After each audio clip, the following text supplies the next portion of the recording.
وَهُوَ الْقَاهِرُ فَوْقَ عِبَادِهِ، وہی وہ اللہ ہے جو اپنے بندوں پر غالب ہے، وَيُرْسِلُ عَلَيْكُمْ حَفَظًا، اور وہی وہ اللہ ہے جو تم پر نگرانی کرنے والوں کو یہ بھیجتا ہے، حتیٰ اذا جاء احدکم الموت، یہاں تک کہ جب تمہیں میں سے کسی کو موت آتی ہے، توفتہ رسولنا، ہمارے بھیجے ہوئے فرشتے اس کی روح کو قبضے میں لے لیتے ہیں، وہم لا یفرطون، اور وہ فرشتے کسی بھی قسم کی کوئی کوتاہی نہیں برتتے۔ انسانی زندگی پر موت سے لے کر پیدائش تک اللہ تبارک و تعالیٰ کی جانب سے نظام کائنات کو پیش نظر دیکھا جائے تو اللہ نے اربوں اور کروڑوں فرشتے متعین کر رکھے لا تعداد، لیکن اسپیشلی ہر انسان کی ڈیوٹی پر الگ الگ فرشتے متعین ہیں۔ غالباً میں کسی کتاب میں پڑھ رہا تھا ایک انسان کی حفاظت کے لیے جو فرشتے زندگی سے لے کر موت تک آتے ہیں، جس کی گنتی کر سکیں علماء، وہ 27 فرشتے، یم گنزراؤ نہ آئے، یم معلوم سب دی، جن کا پتہ نہیں چلا وہ کتنے ہیں، وہ اللہ ہی بہتر جانتا ہے کتنے فرشتے ہیں، لیکن جن کے بارے میں ہم سب جانتے ہیں وَإِنَّ عَلَيْكُمْ لَحَافِظِينَ كِرَامًا كَاتِبِينَ يَعْلَمُونَ مَا تَفْعَلُونَ۔ اگرچہ قرآن نے صیغہ جمع کا استعمال کیا، بہت سارے حفاظت کرنے والے معزز ہیں لکھنے والے، لیکن چلو ابن عباس کی روایت ہی کو پیش نظر رکھ لیا جائے، یہاں پر 2 فرشتے ہوتے ہیں، ایک دائیں طرف نیکی لکھنے والا، ایک بائیں طرف جو برائیوں سے روکنے والا ہوتا ہے، یہ برائیوں کو لکھنے والا ہوتا ہے، وَيُرْسِلُ عَلَيْكُمْ حَفَظًا، حفاظت کرنے والے، حتیٰ اذا جاء احدکم الموت، یہاں تک کہ پھر جب موت کا لمحہ آ جاتا ہے، توفتہ رسولنا، ہمارے جو بھیجے ہوئے فرشتے ہیں وہ پھر اس کی روح کو قبض کر لیتے ہیں اسرائیل، اور وہ فرشتے لا یفرطون، کسی بھی قسم کی کوتاہی نہیں برتتے۔ ثم ردوا الی اللہ، بندے تیرا خاتمہ آ گیا، تیری زندگی کی کہانی ختم، تیری داستان ختم، پھر ان سب کو اللہ ہی کی طرف واپس کر دیا جائے گا جو ان کا سچا اور برحق مولا ہے، مولاہم الحق، الا لہ الحکم، اسی کے لیے بادشاہت، اللہ بس باقی ہوس، اللہ باقی ہوس مطلب صرف خواہش، اور چھت صرف خدائے، باقی سوری بکواس، الا لہ الحکم سری فنا وہو اسرع الحاسبین، اور وہ انتہائی تیزی کے ساتھ حساب لینے والا ہے۔ اس دور کے اندر کمپیوٹر حساب 1 سیکنڈ کے اندر اربوں انسانوں کا حساب کر سکتا ہے، اللہ تبارک و تعالیٰ جس نے وہ دماغ بنایا، جس نے کہ کمپیوٹر بنایا، وہ اس سے بھی تیزی کے ساتھ حساب لینے والا ہے۔ قل من ینجیکم من ظلمات البر والبحر، آپ کہہ دیجئے کون تمہیں بچا سکتا ہے خشکیوں سے، تاریکیوں سے، والبحر، اور سمندر کی تاریکیوں سے، تدعونہ تضرعا وخفیہ، تم ہی اس اللہ کو پکارتے ہو گڑ گڑاتے ہوئے، وخفیہ، اور چپکے چپکے، لئن انجانا من هذه لنکونن من الشاکرین، اگر اللہ نے ہم کو اس سے بچا لیا تو ہو جائیں گے ہم شکر کرنے والوں میں سے۔ قرآن کے اندر شاید آخری حصے میں آپ نے یہ چیز پڑھ لی ہو، ہوتا یہ تھا مشرکین کے ساتھ جب یہ سمندر کے اندر موجیں اٹھتی، لہریں اٹھتی، اور انہیں یہ محسوس ہوتا کہ اب ہمارا جہاز ڈوبنے والا ہے، بھیانک قسم کی موجیں آتی، اس وقت اپنے سارے معبودان باطلہ کو چھوڑ کر بس صرف اللہ سے آہوزاری کرتے، اور ان کو سارے معبودان باطلہ بھول جاتے، اور اللہ تعالیٰ سے کہتے خدایا اس بار اگر تو نے بچا لیا تو ہم واقعتاً تیرے فرما بردار، تیرے مطیع اور اطاعت گزار اور شکر گزار بندے بن جائیں گے، لنکونن من الشاکرین۔ اللہ تعالیٰ فرماتے ہیں بندے تو نے تو گڑ گڑا کر اور چپکے چپکے میرے ساتھ دعا کی تھی، قل اللہ ینجیکم منہا، اللہ جب تم کو بچاتا تم پھر دوبارہ شرک کرتے ہو، قل اللہ ینجیکم منہا، آپ کہہ دیجئے اللہ ہی تم کو بچاتا ہے اس مصیبت سے بھی، ومن کل، اس سے بھی یعنی اس مصیبت سمندر والی آئی ہے، ومن کل کرب، اور ہر پریشانی سے، ثم انتم تشرکون، پھر تم دوبارہ اللہ کے ساتھ شرک کرنے لگتے ہو، قل هو القادر علی ان یبعث علیکم، آپ کہہ دیجئے وہی وہ اللہ ہے القادر جو اس بات پر قدرت رکھتا ہے، ان یبعث علیکم عذابا من فوقکم او من تحت ارجلکم او یلبسکم شیعا ویذیق بعضکم بأس بعض، کہ وہ مسلط کرے تم پر عذاب تمہارے اوپر سے، او من تحت ارجلکم، یا تمہارے پاؤں کے نیچے سے، او یلبسکم شیعا، یا تم کو ٹکڑیوں میں بانٹ دے، ویذیق بعضکم بأس بعض، اور تمہیں بعض میں سے بعض کے لڑائی کا مزہ چکھائے۔ انظر کیف نصرف الآیات، دیکھے تو صحیح کس طرح مختلف پہلوؤں سے ہم دلائل کو بیان کرتے ہیں، کیف نصرف الآیات لعلہم یفقہون، تاکہ وہ سمجھ جائیں۔ اللہ اس بات پر قادر ہے کہ تم پر عذاب اوپر سے مسلط کرے یا نیچے سے مسلط کرے، اوپر سے عذاب مثلا آسمان سے پتھر گرائے جائیں، وَأَمْطَرْنَا عَلَيْهِمْ حِجَارَةً مِّن سِجِّيلٍ، جیسا کہ قوم لوط پر برسائے گئے، آندھی آ جائے، چیخ آ جائے، فَأَخَذَتْهُمُ الصَّيْحَةُ مُشْرِقِينَ، اور نیچے سے عذاب کا مطلب جیسا کہ یہ آندھی کس پر آئی، قوم لوط پر آئی، یا اسی طریقے سے قوم صالح وغیرہ پر، ان پر اللہ تعالیٰ کے آسمانی عذاب آئے، زمینی عذاب فاخذتهم الرجفہ قوم شعیب پر آیا، اللہ تعالیٰ نے ان پر ایسا زلزلہ بھیجا کہ وہ دھسا کے رکھ دیے گئے، یا قارون کو جو زمین کے اندر دھسا دیا گیا، فخسفنا به الارض، او پاؤں کے نیچے سے، او یلبسکم شیعا، یا تم کو ٹکڑیوں میں بانٹ دے اور پھر تم آپس میں ایک دوسرے کے ساتھ لڑتے اور بھیڑتے رہو، ویذیق بعضکم بأس بعض، اور تم میں سے بعض کو بعض کی لڑائی کا مزہ چکھائے۔ صحابی روایت کرتے ہیں، غالباً حضرت عبداللہ ابن عمر رضی اللہ تعالیٰ عنہ ہیں، اللہ کے رسول صلی اللہ علیہ وسلم ایک دن مدینہ سے باہر کسی مسجد میں تشریف فرماتے، مدینہ کی کسی مسجد میں ہوں گے، مدینہ میں دور نبوی میں 9 مسجدیں تھیں، 9 مسجدیں تھیں، کسی مسجد میں آپ تشریف فرما تھے، اللہ تعالیٰ سے، مسجد نبوی میں نہیں تھے، کسی اور جگہ، تو وہاں پر دعا کی اللہ تعالیٰ سے کافی دیر تک، بہت دیر تک دعا کرنے کے بعد آپ باہر نکلے تو صحابہ نے دریافت کیا، یا رسول اللہ آپ اس وقت اللہ تعالیٰ سے کیا مانگ رہے تھے؟ فرمایا کہ میں نے اللہ سے 3 درخواستیں کی، اللہ میری اس امت پر کسی ایسے دشمن کو مسلط نہ کرنا جو ان کو صفائی ہستی سے مٹا دے اور ان کا نام و نشان مٹا دے۔ اللہ نے فرمایا دعا قبول۔ فرمایا کہ اللہ ان کو کسی قحط اور بھوک مری اور کسی ایسے عذاب میں مبتلا نہ کرنا جس سے کہ سارے کے سارے ختم ہو جائیں۔ اللہ نے کہا دعا قبول۔ فرمایا اللہ میری دعا یہ ہے کہ ان کو آپس میں لڑنے اور بھیڑنے نہ دیا جائے، آپس میں متحد رہیں۔ اللہ تعالیٰ نے کہا یہ تو نہیں ہوگا، یہ آپس میں لڑتے اور بھیڑتے رہیں گے۔ اور دیکھیے اس وقت بھی عالم اسلام چند اینٹوں کے ٹکڑوں پر بٹا ہوا ہے اور مسلمانوں کا قتل عام ہو رہا ہے۔ کیف نصرف الآیات لعلہم یفقہون وکذب بہ قومک وہو الحق، اور آپ کی قوم نے اس کو جھٹلایا، اس قرآن کو، جبکہ قرآن برحق کتاب ہے۔ قل لست علیکم بوکیل، آپ کہہ دیجئے کہ میں تم پر عذاب لانے کا ذمہ دار نہیں۔ لکل نبأ مستقر، ہر خبر کے وقوع کا ایک وقت طے ہے کہ کس وقت اللہ تعالیٰ کی طرف سے عذاب آئے گا۔ وسوف تعلمون، اور تم جلد ہی جان جاؤ گے۔ چنانچہ پھر جتنے بھی بڑے بڑے کفر کے سردار تھے ایک ایک کر کے بدر کے اندر تہہ تیگ کر دیے گئے، ذبح کر دیے گئے۔ وَإِذَا رَأَيْتَ الَّذِينَ يَخُوضُونَ فِي آيَاتِنَا، اس وقت بھی آپ دیکھیں گے اسلام پر نکتہ چینی کرنے والے آپ کو جا بجا ملیں گے۔ کبھی تو 4 عورتیں اسلام میں کیوں جائز ہیں، کبھی تو اسلام میں طلاق کا یہ نظام کیوں ہے، کبھی دیگر طریقوں سے، کبھی کسی طریقے سے، کبھی اسی طریقے سے۔ قرآن کریم ان لوگوں کے حوالے سے کہہ رہا ہے وَإِذَا رَأَيْتَ الَّذِينَ يَخُوضُونَ فِي آيَاتِنَا، جب آپ ان لوگوں کو دیکھیں جو ہماری آیات کے سلسلے میں نکتہ چینی کرتے ہیں، فَأَعْرِضْ عَنْهُمْ، آپ ان سے بے رخی برتیے، حَتَّى يَخُوضُوا فِي حَدِيثٍ غَيْرِ، یہاں تک کہ وہ اس کے سوا کسی دوسری بات چیت میں مشغول ہو جائیں۔ وَإِمَّا يُنْسِيَنَّكَ الشَّيْطَانُ، اور اگر شیطان کبھی آپ کو بھلا بھی دے اور پھر آپ غلطی سے ان کے ساتھ بیٹھ بھی گئے، فَلَا تَقْعُدْ بَعْدَ الذِّكْرَى، یاد آنے کے بعد آپ ہرگز نہ بیٹھیں مع القوم الظالمین، ان ظالم لوگوں کے ساتھ۔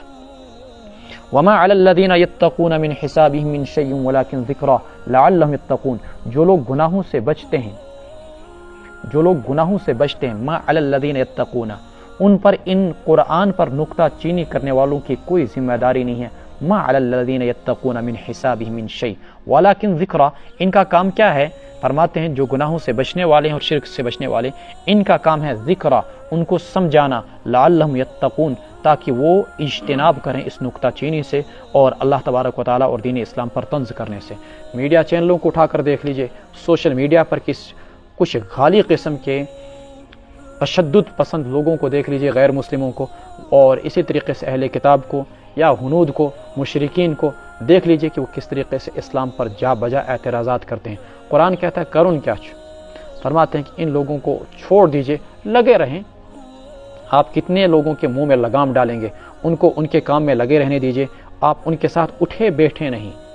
وَإِمَّا يُنْسِيَنَّكَ الشَّيْطَانُ، اگر آپ روک سکتے ہیں تو ٹھیک، لیکن اگر آپ نہیں روک سکتے ہیں تو پھر اس صورت میں آپ ان کے ساتھ نہ بیٹھیں اور آپ ان سے الگ تھلگ ہو جائیں۔ لیکن اگر کبھی آپ غلطی سے بیٹھ بھی گئے، جو ہی آپ کو یاد آ جائے کہ بھئی یہاں پر اسلام کا مذاق اڑایا جا رہا ہے، پھر ایسے لوگوں کے ساتھ اٹھنا بیٹھنا نہیں۔ چنانچہ ایسے مشاعرے میں جانا، ایسی محفلوں میں جانا، ایسی شادی بیاہ کی محفلوں میں جانا، ایسی سینما خانوں میں جانا جہاں قرآن اور اسلام پر طنز کیا جا رہا ہو، مذاق اڑایا جا رہا ہو، ایسی جگہوں پر جانا ہرگز جائز نہیں ہے، جہاں سر عام کھلے عام گانے کی محفلیں ہو رہی ہوں۔ اس سال بھی تو شاید نیو ایئر کے موقع پر عین لال چوک میں گھنٹہ گھر میں پوری رات کو جشن چلا ناچ اور گانے کا۔ اہل ایمان کے لیے حکم ہے کہ ایسی محفلوں میں نہ جائیں، ایسے لوگوں کو نرمی سے سمجھائیں، سمجھتے ہیں تو ٹھیک، نہیں سمجھتے ہیں تو اللہ کا قہر اور عذاب ایسے لوگوں کے لیے کافی ہے۔ وَإِمَّا يُنْسِيَنَّكَ الشَّيْطَانُ فَلَا تَقْعُدْ بَعْدَ الذِّكْرَىٰ مَعَ الْقَوْمِ الظَّالِمِينَ،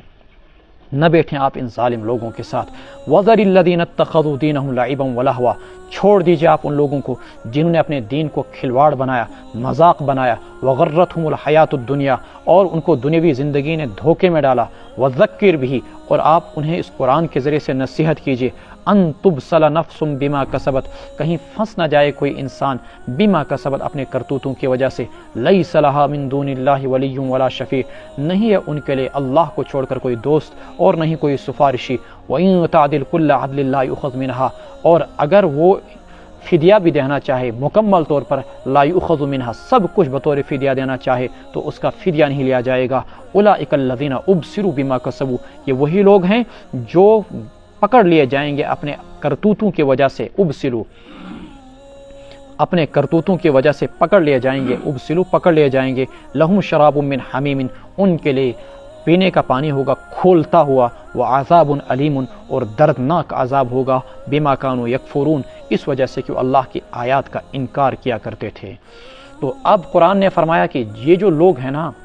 جو دین کا مذاق اڑاتے ہیں، جو دین کا مذاق اڑاتے ہیں، ان کے ساتھ آپ کسی بھی قسم کا اٹھنا بیٹھنا نہ رکھیں، اور نہیں وہ لوگ جنہوں نے اپنے دین کو مذاق بنا کے رکھا ہے۔ مثلا دیکھیں نا، بعض لوگوں کے اندر دین کس چیز کو کہا جاتا ہے، کسی بھی غریب کو پکڑ کر ہولی کے نام پر اس کا منہ بالکل کالا کر دو، کسی بھی غریب کو پکڑ کر پٹاخے مار کے اس کا گھر جلا دو، کسی کو کچھ کر دو۔ یہ اسلام کے اندر اس قسم کی یہ جتنی رسوم و رواجات ہیں، ان چیزوں کا نام و نشان نہیں۔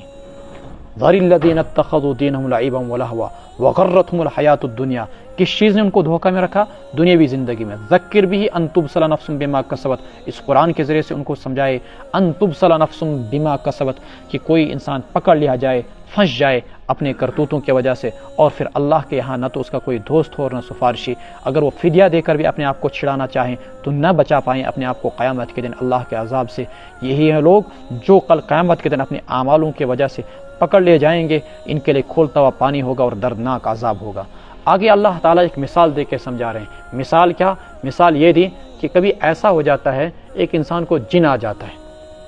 خوش مچھو، اور جن آنے کے بعد گویا کہ ہمیں یہ لگتا ہے یہ پاگل سا ہو گیا ہے، اس کا اپنے آپ پر کچھ اختیار نہیں، اور جن اس کو کہیں لے جا کر جنگلات میں چھوڑ دیتا ہے، بیابانوں میں چھوڑ دیتا ہے، وہ کافی عرصے ادھر بھٹکتا پھرتا رہتا ہے۔ ایسے متعدد واقعات متعدد علاقوں میں پیش آئے کہ کچھ لوگ بیابانوں کی طرف چلے گئے اور سال دو سال تک ادھر بھٹکتے پھرتے رہے، سال دو سال کے بعد وہ واپس آئے اور جنات نے ان کو اٹھا لیا، یعنی ان کے دماغ کو گویا کہ اپنے کنٹرول میں لے لیا۔ فرمایا کہ جو شخص ہدایت آنے کے بعد،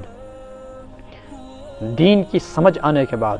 قرآن پڑھ لینے کے بعد بھٹک جائے، گمراہ ہو جائے اور شرک کی راہوں پر چڑھے، وہ گویا کہ اسی شخص کی طرح جس کو جنات اور شیاطین نے بھٹکا دیا ہو اور اس پر اثر انداز ہو گئے۔ قل انا ادعو من دون اللہ، آپ کہہ دیجئے کیا میں پکاروں اللہ کو چھوڑ کر، ما لا ينفعنا، ان معبودان کو جو نہ ہمیں فائدہ پہنچا سکتے ہیں، ولا یضرنا، اور نہیں نقصان، ونرد علی اعقابنا، اور ہم واپس کر دیے جائیں اپنی ایڑیوں کے بل، بعد اس کے کہ اللہ نے ہم کو ہدایت دی، بعد اذ ہدانا اللہ، تب تو کیا ہو جائے گا؟ کالذی استہوتہ الشیاطین فی الارض حیران، اس شخص کی طرح، الذی استہوتہ الشیاطین، جس کو جنہوں نے بھٹکا دیا ہو، فی الارض، زمین میں، حیران، اور وہ بھٹکتا پھر رہا ہو، لہو اصحاب یدعونہ الی الہدی اتنا، اس کے کچھ ساتھی ہیں جو اس کو پکار رہے ہیں، الی الہدی، سیدھی راہ کی طرف، اتنا، آجا، قل ان ہدی اللہ هو الہدی، ایسے یہ مشرکین آپ کو کہہ رہے ہیں کہ آپ آ جائیے کدھر؟ شرک کی راہوں کی طرف، آپ کہہ دیجئے اللہ کی راہ درست راہ ہے، هو الہدی، اور ہمیں حکم دیا گیا ہے، امرنا لنسلم لرب العالمین، کہ رب العالمین کے سامنے ہم جھک جائیں، وان اقیموا الصلاۃ، اور یہ کہ آپ نمازوں کو قائم کریں، واتقوہ، اور اللہ سے ڈریں، وہو الذی الیہ تحشرون، وہی تو وہ اللہ ہے جس کی طرف تم سب کو اکٹھا کیا جائے گا۔ حضرت رسول اکرم صلی اللہ علیہ وسلم کی وفاداری اور آپ کی حفاظت آپ کے چچا ابو طالب زندگی بھر آخری سانس تک کرتے رہے۔ آپ کے پاس بہت سارے متعدد مشرکین آئے، اور مشرکین نے یہ کہا کہ ابو طالب سے کہا، آپ کے بھتیجے نے ہم کو اور ہمارے معبودوں کی جان تنگ لائی، یہ ہمارے معبودوں کو برا بھلا کہتے ہیں، آپ اپنے معبودوں سے کہہ دیجئے، آپ اپنے بھتیجے سے کہہ دیجئے ہمارے معبودوں کو برا بھلا کہنا چھوڑ دیں اور ہم اس بات پر اتفاق کر لیتے ہیں۔ تو اس صورت میں یہ ہو جائے گا کہ ہم بھی ان کو ان کے راہ پر چھوڑ دیں گے۔ اللہ کے رسول صلی اللہ علیہ وسلم کو ابو طالب نے بلایا اور کہا بھتیجے یہ اس طریقے سے کہہ رہے ہیں۔ آپ نے کہا، آپ صلی اللہ علیہ وسلم نے کہا کیا میں ان سے ایک بات نہ کہوں کہ اگر یہ اس بات کو کہیں تو عرب کیا ساری دنیا ان کی غلام بن جائے۔ ہم نے کہا او ابو جہل فوراً کھڑا ہوا کہ ایسی ایک بات کیا، ہم ایسی 10 باتیں کہنے کے لیے تیار ہیں۔ تو اللہ کے رسول صلی اللہ علیہ وسلم نے کہا قولوا لا الہ الا اللہ، کہہ دو لا الہ الا اللہ۔ ابو جہل نے کہا یہ نہیں ہو سکتا ہے، ہم سب کچھ کہہ سکتے ہیں لیکن لا الہ الا اللہ نہیں کہہ سکتے ہیں۔ ایسے لوگوں کے لیے کہا گیا قل ان ھدی اللہ ھو الھدی، تم مجھے کدھر بلاتے ہو؟ شیطان کی راہ کی طرف، شرک کی راہ کی طرف۔ یہ ہرگز نہیں ہو سکتا ہے، اللہ کی ہدایت ہی اصل ہدایت ہے اور اسی کی راہ پر چلنے کا مجھے حکم دیا گیا ہے۔ وَهُوَ الَّذِي خَلَقَ السَّمَاوَاتِ وَالْأَرْضِ، وہی وہ اللہ ہے جس نے آسمانوں کو پیدا کیا اور زمین کو پیدا کیا ٹھیک طریقے سے۔ وَيَوْمَ يَقُولُ كُن فَيَكُونُ، اور جس دن اللہ فرمائیں گے ہو جا، بس وہ چیزیں ہو جائیں گی۔ یعنی کہا کرتے تھے مشرکین ہمیں یہاں پر معمولی سے پتھر کو اپنی جگہ سے ہٹانے میں اتنی پریشانی اور مصیبت اور مشقت آتی ہے، پھر اگر ایک پہاڑ کو ہٹانے کے لیے کہا جائے تو ہمیں تو ساری زندگی اسی میں گزر جائے گی۔ تو کیا کہتا ہے، آپ کیا کہتے ہو کہ یہ اللہ جب قیامت قائم کریں گے تو یہ سارے کے سارے پہاڑ روئی کی گالوں کی طرح اڑیں گے۔ القاریۃ ما القاریہ یوم تکون ما القاریہ یوم یکون الناس کالفراش المبثوث وتکون الجبال کالعہن منفوش۔ یہ کیسے ہو سکتا ہے؟ روئی کے گالوں کی طرح یہ سب کے سب اڑے پھریں گے۔ فرمایا اللہ تبارک و تعالیٰ نے قولہ الحق، میں نے کہا تو یہ بالکل برحق ہے کہ یہ قیامت قائم ہوگی اور آنن فانن سیکنڈوں میں ساری کائنات تباہ ہو جائے گی، اسی کا ارشاد حق ہے۔ قولہ الحق وَلَهُ الْمُلْكُ يَوْمَ يُنفَخُ فِي الصُّورِ، اللہ ہی کی بادشاہت ہوگی اس دن جس دن کے سور میں پھونک ماری جائے گی۔ عالم الغیب والشہادہ، وہی اللہ غیب کو بھی جاننے والا ہے، حاضر کو بھی جاننے والا ہے۔ وَهُوَ الْحَكِيمُ الْخَبِيرُ، وہی اللہ حکمت والا بھی ہے، خبر رکھنے والا بھی ہے۔ وَإِذْ قَالَ إِبْرَاهِيمُ لِأَبِيهِ آزَرَ، اور جب ابراہیم علیہ السلام نے اپنے والد آزر سے کہا أَتَتَّخِذُ أَصْنَامًا آلِهَةً، کیا آپ معبودوں کو، بتوں کو خدا بناتے ہیں؟ انی اراک وقومک فی ضلال مبین، میں آپ کو اور آپ کی قوم کو دیکھتا ہوں کہ وہ کھلم گمراہی کے اندر ہیں۔ وکذالک نوری ابراہیم، ابراہیم علیہ السلام کے والد کا کیا نام ہے؟ قرآن کہہ رہا ہے آزر، تورات کے اندر لکھا تارح، تارح، ٹھیک ہے، تورات کے اندر تارح لکھا ہے۔ اب بہت سارے لوگ جو ہیں یہاں پر وہ کوششیں کرتے ہیں تطبیق دینے کی۔ بھائی ممکن ہے تورات چونکہ ایک عبرانی زبان کے اندر اتاری گئی کتاب تھی، تو آزر جو ہے جیسا کہ مولانا عبد الماجد دریابادی رحمۃ اللہ علیہ نے لکھا ہے، مختلف زبانوں میں ابراہیم علیہ السلام کے والد کا نام مختلف بتایا گیا ہے، تو اسی کو تاریخ کو کرتے کرتے آزر کر دیا گیا ہو عربی میں لا کر، یہ ممکن ہے ایسا ہو گیا ہو اور پھر اسی کو آزر کہا گیا، یہ ممکن ہے۔ یا تو یہ بھی ممکن ہے کہ نام ان کا آزر رہا ہو اور لقب ان کا تاریخ رہا ہو، ایسا ہو جاتا ہے۔ مثلا اسحاق علیہ السلام کے فرزند کا نام آپ نے پیچھے پڑھا، یعقوب بھی تھا اور اسرائیل بھی تھا، اسرائیل لقب تھا، یعقوب نام تھا، تو گویا کہ اسی طریقے سے حضرت ابراہیم علیہ السلام کے والد کا نام اصل تو آزر رہا ہو اور لقب طارق رہا ہو، پھر اس صورت میں تورات میں اور قرآن میں کسی بھی قسم کا کوئی ٹکراؤ نہیں۔ آج کل کے زمانے میں چونکہ مستشرقین قرآن پر اعتراضات کرتے ہیں اور کہتے ہیں کہ ابراہیم علیہ السلام کے والد کا اصلی نام تو طارق تھا، اور جبکہ قرآن آزر بولتا ہے، لہذا قرآن کے اندر غلطی ہے۔ اگر یہ غلطی واقعتاً غلطی ہوتی تو رسول اللہ صلی اللہ علیہ وسلم کے زمانے میں منافقین اور یہود جو کہ انتظار کرتے تھے کہ کہیں نہ کہیں کسی طریقے سے قرآن پر اعتراض کیا جائے، وہ لوگ اعتراض کرتے، لیکن انہوں نے تو کبھی اعتراض نہیں کیا۔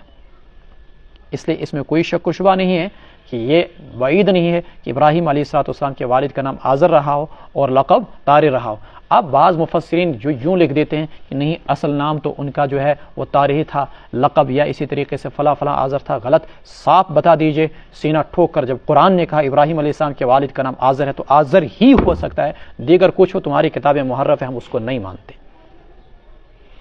اچھا، شیعوں نے اپنی کتابوں میں کیا لکھا؟ وہ کہتے ہیں کہ نہیں ابراہیم علیہ السلام کے والد نہیں تھے یہ، بلکہ ان کے چاچا تھے۔ کہتے ہیں آزر ابراہیم علیہ السلام کے والد نہیں تھے بلکہ چچا تھے۔ وہ اصل میں اس مفروضے پر چلتے ہیں کہ انبیاء کرام علیہ السلام کی نسل جو چین چلتی ہے حضرت آدم علیہ السلام سے لے کر رسول اللہ صلی اللہ علیہ وسلم تک، کسی بھی پیغمبر کی چین میں کوئی بھی مشرک نہیں آیا ہے، وہ اس مفروضے کو لے کر چلتے ہیں۔ حالانکہ کوئی بعید نہیں ہے کہ کسی پیغمبر کے گھر میں کوئی مشرک پیدا ہو جائے۔ حضرت نوح علیہ السلام کے بیٹے کا مشرک ہونا خود قرآن کریم بیان کرتا ہے۔ بیوی سے زیادہ قریب اور ہمراز دنیا میں کوئی اور محبوب کوئی نہیں ہوتا ہے، خود قرآن بیان کرتا ہے۔ نوح علیہ السلام کی بیوی کافر تھی، لوط علیہ السلام کی بیوی کافر تھی، سورہ تحریم 28ویں سپارے کے اندر موجود ہے۔ تو پیغمبر کے گھر کے اندر مشرک کا نہ ہونا یہ کون سا مفروضہ آپ لوگوں نے خود ہی قائم کر لیا، اور تم یہ کہتے ہو کہ یہ ابراہیم علیہ السلام کے چچا نہیں تھے، باپ نہیں تھے بلکہ چچا تھے۔ بھائی ابو پھر تو امی ہی کہتا نا قرآن، اس لیے نہ ابھی ہی کے تعویل کی ضرورت ہے، نہ آزر کی تعویل کی ضرورت ہے۔ صاحب بتائیے چچا بچا کچھ نہیں۔ وَإِذْ قَالَ إِبْرَاهِيمُ لِأَبِيهِ، ابراہیم علیہ السلام نے اپنے والد سے کہا آزر سے، جبکہ 16ویں سپارے کے اندر بھی اسی چیز کی تفصیلات آئی ہیں۔ آزر اتتخذ اصناما آلہہ، کیا تم بتوں کو معبود بناتے ہو؟ انی اراک وقومک فی ضلال مبین۔ پیغمبر کی دعوت کی ابتدا ہمیشہ اپنے گھرانے سے ہوتی ہے۔ اس میں قیامت تک آنے والے داعیوں کے لیے ایک سبق ملتا ہے، یہ دعوت دین ایسے پہلے اپنے گھر سے دعوت دیجیے اور پھر آپ آگے بڑھیے۔ خود اللہ کے رسول صلی اللہ علیہ وسلم کو کہا گیا وَأَنذِرْ عَشِيرَتَكَ الْأَقْرَبِينَ۔ ابراہیم علیہ السلام جب دعوت دیتے ہیں توحید کی تو سب سے پہلے اپنے والد کو، لِأَبِيهِ آزَرَ أَتَتَّخِذُ أَصْنَامًا آلِهَةً إِنِّي أَرَاكَ وَقَوْمَكَ فِي ضَلَالٍ مُبِينٍ۔ لیکن کیا اگر گھر والے نہ مانیں تو آپ وہیں پر رک جائیں، آگے دیگر لوگوں کو دین کی دعوت نہ دیں؟ نہیں، بلکہ اگر گھر والے نہیں مانتے ہیں تو کوئی ضرورت نہیں ہے، آگے بڑھے، دیگر لوگوں کو دین کی دعوت دیجیے۔ بنو ہاشم میں سے سبھی نے ایمان قبول نہیں کیا، ابو طالب نے ایمان قبول نہیں کیا تھا، عقیل نے ابتداءً ایمان قبول نہیں کیا تھا، تو اللہ کے رسول صلی اللہ علیہ وسلم بنو ہاشم میں سے ابتداءً ایمان قبول کرنے والے صرف حضرت علی رضی اللہ تعالیٰ عنہ تھے، لیکن آپ رکے نہیں، آپ نے دعویٰ اس دعوت کے سلسلے کو آگے بڑھایا۔ انی اراک وقومک فی ضلال مبین وکذالک نری ابراہیم ملکوت السماوات والارض، اور اسی طریقے سے ہم نے ابراہیم علیہ السلام کو آسمانوں اور زمین کی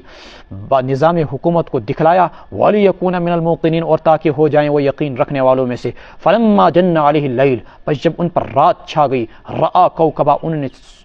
چاند کو، اس کو ستارے کو دیکھا، قال ھذا ربی، کہا یہ میرا رب ہے۔ فلما افل قال لا احب الآفلین، پس جب وہ ڈوب گیا تو کہا ابراہیم علیہ السلام نے میں ڈوبنے والوں کو پسند نہیں کرتا ہوں۔ قرآن کی ان آیات سے آپ ہرگز یہ نہ سمجھیں کہ ابراہیم علیہ السلام عیاذا باللہ کہیں چاند کو، سورج کو، ستاروں کو معبود مانتے تھے، جیسا کہ آگے ابھی آ رہا ہے۔ فلما رأى القمر، ترجمہ دیکھ ہی لیجیے، پس جب انہوں نے چاند کو دیکھا روشن، بازغن روشن، قال ھذا ربی، تو کہا یہ میرا رب ہے۔ فلما افل، جب وہ بھی ڈوب گیا، قال لئن لم يهدنی، تو ابراہیم علیہ السلام نے کہا اگر میرا رب مجھے راہ نہ دکھلاتا، لأکونن من القوم الضالین، میں ہو جاتا گمراہ لوگوں میں سے۔ فلما رأى الشمس بازغة، پھر جب سورج کو دیکھا چمکتا دمکتا تو کہنے لگے ھذا ربی، یہ میرا رب ہوگا، ھذا اکبر، یہ سب سے بڑا ہے۔ فلما افلت، پس جب وہ بھی غروب ہو گیا، قال یا قوم، کہنے لگے اے میری قوم، انی بریء مما تشرکون، میں ان چیزوں سے بیزار ہوں جنہیں تم خدا کے ساتھ شریک ٹھہراتے ہو۔ اسے علمی اصطلاح میں دلیل الزامی کہا جاتا ہے، یا علی سبیل الفرض۔ چونکہ ابراہیم علیہ السلام کی ساری قوم ستارہ پرست تھی، یہ کواکب پرست تھی، ستاروں کی پجاری تھی، چاند سورج کے پجاری تھے یہ لوگ۔ ابراہیم علیہ السلام نے انہیں توحید انہی کی زبان میں سکھلائی،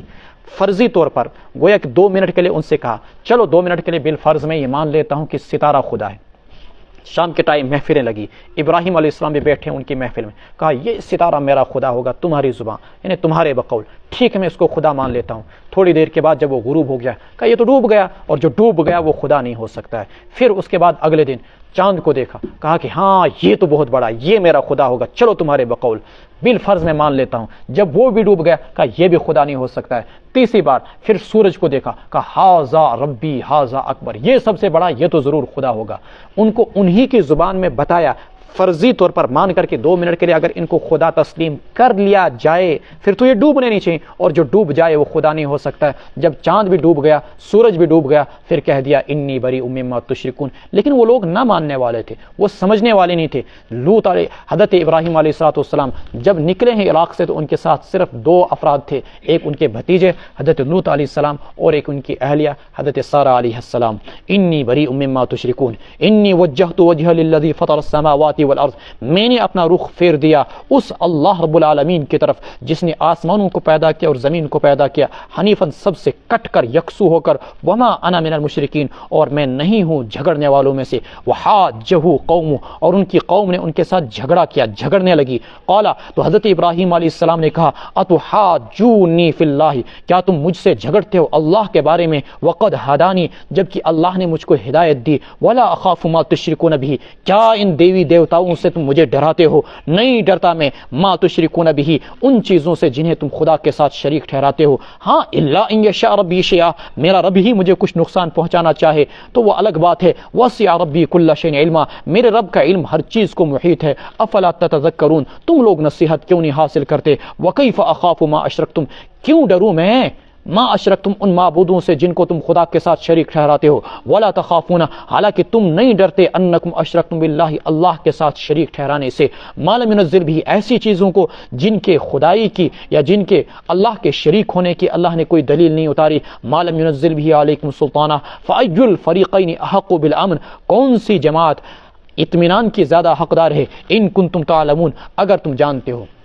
مشرکوں کا ایک وطیرہ اس دور میں بھی تھا اور آج بھی ہے کہ اگر کسی نے کچھ بھی کہہ دیا دیوتاؤں کے حوالے سے یا کسی بھی پیر فقیر کے حوالے سے، تجھے یہ پیر بھسم کر دے گا، تجھے ہماری دیوی مار دے گی، تجھے دیوتا جلا کر راکھ کر دے گا، آج بھی ڈرایا جاتا ہے۔ ہم بچپن میں، مجھے بدنصیبی سے ایک ایسے گاؤں میں رہتا ہوں جہاں 100% مشرک ہیں، تو وہ ڈرایا کرتے تھے جب ہم بچپن میں کھیلا کرتے تھے، غلط بولا تو اس صورت میں تمہیں ہمارا دیوتا بھسم کر کے رکھ دے گا، وہ کر دے گا، یہ کر دے گا۔ یہ آج بھی طریقے اپنائے جاتے ہیں کہ دیوی دیوتاؤں سے مسلمانوں کو ڈرایا جاتا ہے، اور اس زمانے کے اندر بھی ڈرایا جاتا تھا، حالانکہ بے جان چیزیں، پتھروں کے بنائے ہوئے پتھر، اور ان سے ڈرائے جا رہے ہیں اور کہہ رہے ہیں کہ یہ پتھر تم کو نقصان پہنچائے گا، سانپ لکڑی کا بنایا ہوا اور کہہ رہے ہیں یہ سانپ تم کو کھا جائے گا، یہ ابھی دیوار سے نکل کے آئے گا، یہ تم کو کھا دے گا، یہ دیوی دیوتا تم کو نقصان پہنچائے گا۔ کوئی دیوی دیوتا نقصان نہیں پہنچا سکتا۔ اللہ کسی انسان کو نقصان پہنچانا چاہے تو الگ بات ہے، الا ان یشاء ربی شیئا وسع ربی کل شیء علما افلا تتذکرون۔ ابراہیم علیہ السلام نے بھی یہی کہا، میں نہیں ڈر سکتا ان معبودوں سے جن معبودوں کو تم خدا کے ساتھ شریک ٹھہراتے ہو، وکیف اخاف ما اشرکتم ولا تخافون انکم اشرکتم باللہ ما لم ينزل به علیکم سلطانا فأی الفریقین احق بالامن ان کنتم تعلمون الذین آمنوا ولم يلبسوا ایمانهم بظلم اولئک لهم الامن وهم مهتدون، جن لوگوں نے ایمان لایا، ولم يلبسوا ایمانهم بظلم، اور انہوں نے اپنے ایمان کے ساتھ ظلم کو خلط ملط نہیں کیا، اپنے ایمان کو ظلم کے ساتھ نہیں رلایا ملایا، اولئک لهم الامن، یہی وہ لوگ ہیں جن کے لیے ایمان اطمینان ہوگا، وہم مہتدون، امن ہوگا، اور وہی لوگ ہدایت یافتہ ہیں۔ یہاں جب یہ آیت اتری، ظلم عربی میں کہتے ہیں کسی بھی زیادتی کو، ظلم کہتے ہیں عربی میں کسی بھی قسم کی زیادتی کو، اور زیادتی کے اندر پھر گناہ بھی آ جاتا ہے، صغیرہ بھی، کبیرہ بھی، شرک بھی، ساری چیزیں۔ آیت اتری، حضرات صحابہ گھبرا گئے، بارگاہ رسالت مآب میں حاضر ہوئے، یا رسول اللہ صلی اللہ علیہ وسلم، یہ حکم ایسا ہے کہ اس پر عمل کرنا بڑا دشوار ہے۔ کیوں اس آیت میں کہا گیا ایمان لایا لیکن ایمان کے ساتھ گناہ نہیں ہونا چاہیے؟ اللہ کے رسول صلی اللہ علیہ وسلم نے کہا گھبراؤ نہیں، ظلم سے وہ ظلم نہیں مراد جسے تم سمجھ رہے ہو یعنی کہ گناہ، ظلم سے وہ ظلم مراد ہے جو حضرت لقمان علیہ الصلوۃ والسلام نے سورہ لقمان کے اندر ذکر کیا، ان الشرک لظلم عظیم، یعنی ایمان لایا اور ایمان لانے کے بعد شرک نہیں کیا، اولئک لهم الامن وهم مهتدون وتلک حجتنا آتیناها ابراہیم علی قومه، یہ ہماری دلیل ہے جو ہم نے ابراہیم علیہ السلام کو دی تھی ان کی قوم کے خلاف، جس سے حق کا حق ہونا اور باطل کا باطل ہونا بالکل دین کی روشنی کی طرح واضح ہو گیا۔ نرفع درجات من نشاء، ہم اونچا کرتے ہیں جنس کے بھی درجات کو چاہتے ہیں، ان ربک حکیم علیم، یقیناً تمہارا رب حکمت والا ہے، جاننے والا ہے۔ وَوَهَبْنَا لَهُ اسحاق وَيَعْقُوب، کسی بھی انسان کی خوش نصیبی یہ ہوتی ہے کہ اس کی اولاد نیک اور صالح ہو، اور ذہین قومیں دنیا کے اندر اپنی نسلوں کے بارے میں، نسل در نسلوں کے دین کے بارے میں سوچتے ہیں۔ سین کاشر لوگ سوچن شورنینس مستقبلس متعلق کے امز گئے سے دنیا اصلاسی، لیکن جو صحیح معنی میں اللہ کے اولیاء اللہ ہوتے ہیں وہ اپنی نسلوں کے دنیا کے بارے میں نہیں بلکہ اپنی نسلوں کے دین کے بارے میں سوچتے ہیں کہ میری نسل کس طریقے سے دین پر ثابت قدم رہے۔ ابراہیم علیہ الصلوۃ والسلام اس روئے زمین پر ان خوش نصیب انسانوں میں سے ہیں جن کی نسلوں میں سے ہزاروں انبیاء آئے، اور قرآن نے یہاں پر 17 انبیاء کا تذکرہ کیا، جن میں سے کہ ایک نوح علیہ السلام کو چھوڑ کر سب کے سب ان کی نسل سے ہیں۔ دیکھیے وَوَهَبْنَا لَهُ اسحاق و یعقوب، ابراہیم علیہ السلام کو ہم نے اسحاق دیا، یعقوب دیا، کلن ہدینا، صرف بیٹا ہی نہیں دیا بلکہ سبھی کو ہم نے ہدایت دی، ونوحا ہدینا من قبل، اس سے پہلے ہم نے نوح علیہ السلام کو بھی ہدایت دی تھی، ومن ذریتہ، اور انہی ابراہیم علیہ السلام کی نسل سے اولاد میں سے داؤد علیہ السلام ہوئے، سلیمان علیہ السلام ہوئے، ایوب علیہ السلام، یوسف علیہ السلام، وموسیٰ علیہ السلام، وہارون اور ہارون علیہ السلام، سب کو ہم نے ہدایت دی، ونوحا ہدینا یا کلن ہدینا پر عطف کر لیجئے، وکذالک نجزی المحسنین، اور اسی طریقے سے ہم نے نیکوکاروں کو بدلہ دیتے ہیں، وزکریا، زکریا کو بھی ہم نے ہدایت دی، یحییٰ و عیسیٰ و الیاس، یحییٰ، عیسیٰ، الیاس علیہ السلام، سب کو ہم نے ہدایت دی، کل من الصالحین، یہ سب کے سب لوگ نیکوکاروں میں سے تھے، واسماعیل والیسع ویونس ولوطا، اسماعیل علیہ السلام کو، یسع علیہ السلام کو، یونس علیہ السلام کو، لوط علیہ السلام کو، سب کو ہم نے ہدایت دی، وکلا فضلنا علی العالمین، اور سبھی کو ہم نے جہاں والوں پر فضیلت بخشی، ومن آبائہم، ان لوگوں کے آباء و اجداد میں سے بھی پیغمبر،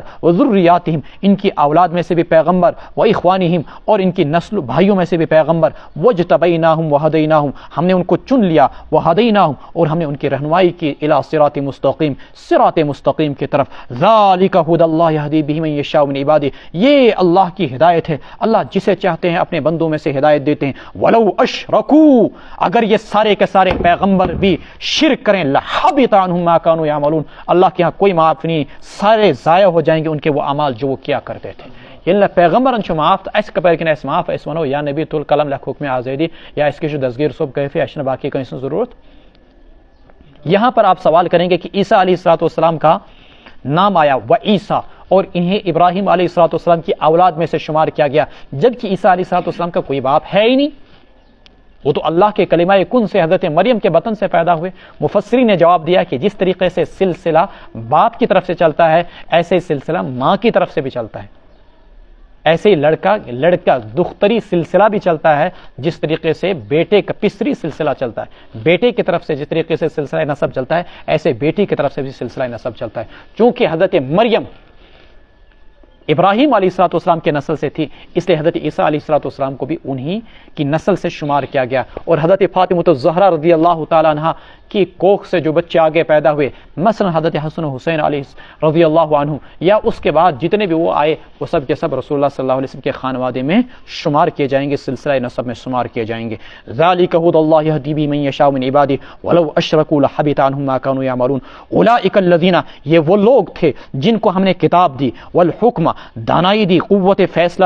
دیا، والنبوت، نبوت سے نوازا، فإن یکفر بہا اولائی، پس اگر ان کی نبوت کا انکار کریں یہ اہلیان مکہ، یہ مشرکین عالم، فقد وکلنا بہا قوما لیسوا بہا کافرین، تو ہم نے مقرر کر رکھا ہے اس پر ایک ایسی قوم کو جو اس کا انکار نہیں کریں گے. اور پھر وہ مدینہ والے آئے جنہوں نے اس کا انکار نہیں کیا. نہیں مانو گے تم مکہ والے تو کوئی بات نہیں، اللہ نے اہل مدینہ کو کھڑا کیا جنہوں نے اس پر ایمان لایا. اولئک الذین ھدی اللہ، یہ وہ لوگ ہیں جن کو اللہ نے ہدایت دی. فبہداہ مقتدی، انہی کے راہ کے آپ اقتدا کیجئے، پیروی کیجئے. قل لا اسألکم علیہ اجرا، آپ کہہ دیجئے میں تم سے اس دعوت و تبلیغ پر کوئی اجرت نہیں مانگتا. ان هو الا ذکر للعالمین، یہ قرآن نصیحت ہے جہاں والوں کے لیے. وما قدر اللہ حق قدری، ان یہودیوں نے ما قدر اللہ، یہ آیت پوری کی پوری صورت مکی ہے، مفسرین نے کہا یہ آیت مدنی ہے. وما قدر اللہ حق قدری، ان یہودیوں نے اللہ کی تعظیم کا حق ادا نہیں کیا، نہیں قدر کی اللہ کی جیسے اللہ کی ان کو قدر کرنی چاہیے تھی. اذ قالوا ما انزل اللہ علی بشر من شیء، اس لیے کہ انہوں نے کہا کہ اللہ نے کسی انسان پر کوئی چیز کبھی اتاری نہیں. یعنی ضد اور تعصب اور حسد اتنا شدید تھا ان کو محمد رسول اللہ صلی اللہ علیہ وسلم سے کہ اللہ کے رسول کے انکار میں خود اپنے رسول حضرت موسیٰ کا بھی انکار کر بیٹھے اور دعویٰ کر دیا. جب رسول اللہ صلی اللہ علیہ وسلم نے کہا کہ اللہ نے مجھ پر قرآن اتارا، کہ اللہ نے کبھی کسی انسان پر کوئی کتاب اتاری نہیں، تو ظالموں موسیٰ پر جو تورات اتاری اس کا کیا جواب دو گے؟ تم تو موسیٰ پر ایمان رکھتے ہو، تورات تمہاری مذہبی کتاب ہے جس کے ذریعے سے تم کو ہدایت ملی، روشنی ملی، جس کے ذریعے سے تم کو جہاں پر فضیلت ملی، تم اس کے بارے میں بھی کیا یہ کہو گے ما انزل اللہ علی بشر من شیء؟ اتنا خطرناک ان کا تعصب اور ضد تھی. قل من انزل الکتاب الذی، آپ کہہ دیجئے کس نے اتارا اس کتاب کو، الذی جاء بہ موسیٰ، جسے لے کر آئے موسیٰ علیہ السلام، نوراً، وہ روشنی تھی، وہ ہدن، ہدایت تھی، للناس، لوگوں کے لیے، تجعلونہ قراطیس تبدونہ وتخفون کثیرا، تم نے اس کو جس کے کچھ حصے کو تم نے کاغذات میں رکھ رکھا ہے، تجعلونہ قراطیس، جس کے یعنی تورات کے کچھ حصوں کو تم نے کاغذوں میں رکھ رکھا ہے، تبدونہ وتخفون کثیرا، جنہیں تم ظاہر کرتے ہو اور اکثر چیزوں کو چھپاتے ہو، وتخفون کثیرا۔ تورات کو کاغذوں میں لکھ کے رکھا، اور جو چیزیں ان کی اپنی مرضی کے مطابق ہوتی تھی، عمل کرنا آسان، کہا یہ ہے تورات، جن پر عمل کرنا مشکل اس کو پیچھے چھپا دیا۔ وتخفون کثیرا وعلمتم ما لم تعلموا، تم کو وہ چیزیں سکھلائی گئی جو نہیں تم جانتے تھے، نہ تو تم اور نہ ہی تمہارے آباء و اجداد، ولا آباؤکم۔ قل اللہ، کس نے اتارا تورات کو؟ قل من انزل الکتاب، اوپر سوال کیا تھا کس نے کتاب کو اتارا تورات کو، آگے جواب دے رہے ہیں قل اللہ، اللہ نے اتارا۔ ثم ذرهم فی خوضهم یلعبون، پھر آپ انہیں ان کی خرافات میں مگن رہنے دیجئے۔ ذرهم یلعبون، مگن رہنے دیجئے ان کو، فی خوضهم، ان کی خرافات کے اندر رہنے دیجئے ان کو، ان کے مشغلوں کے اندر یلعبون، کھلواڑ کرتے رہیں۔ وہذا کتاب انزلناہ، یہ قرآن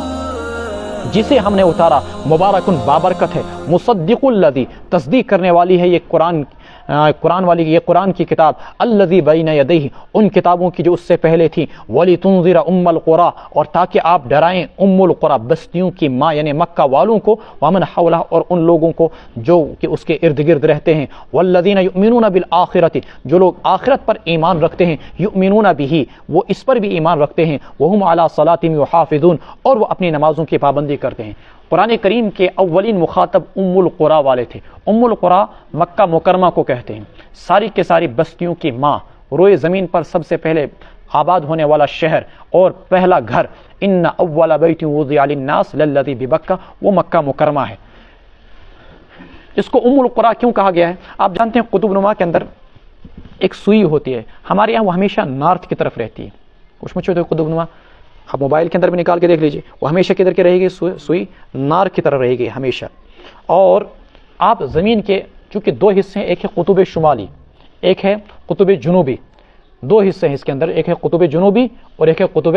شمالی۔ شمالی کو میں نے اس یورا سے کپارا کن علاقہ، جنوبی کو اور کن سے اسلام آباد کن علاقہ۔ اگر تو پڑھو یہ ہمارا ہو گیا ادھر جنوب، یہ آ گیا ہمارا ادھر شمال، ٹھیک ہے، یہ جنوب ہے یہ شمال ہے، ٹھیک ہے۔ تو ہمیشہ کیا ہوتا ہے کہ اس کے اندر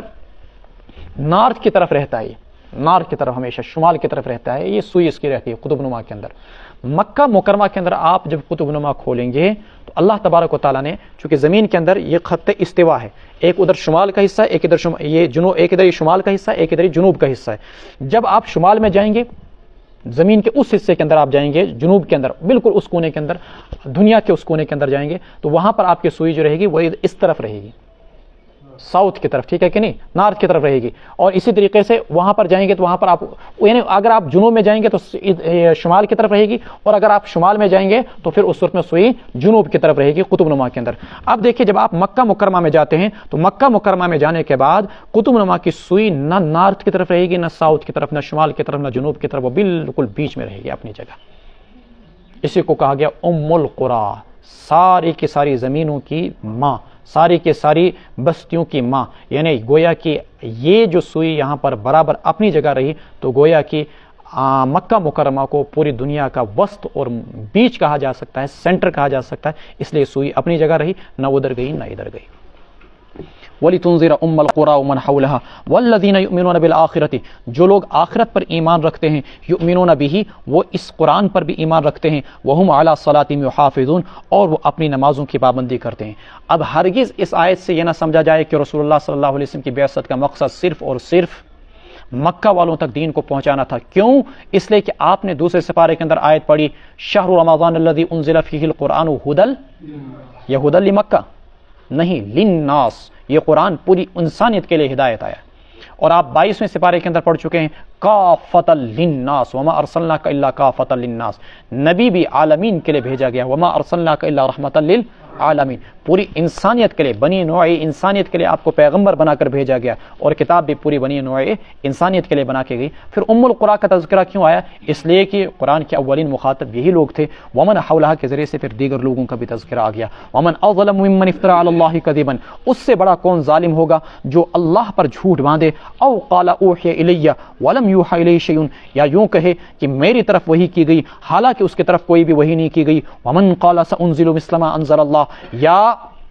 جو کہے کہ میں بھی اتار سکتا ہوں جیسے کہ اللہ نے اتارا۔ وَلَوْ تَرَىٰ إِذِ الظَّالِمُونَ فِي غَمَرَاتِ الْمَوْتِ،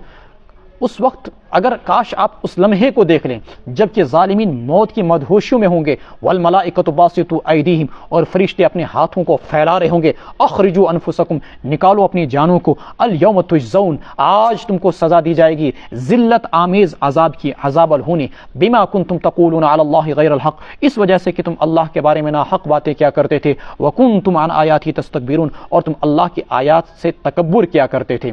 اللہ کے رسول صلی اللہ علیہ وسلم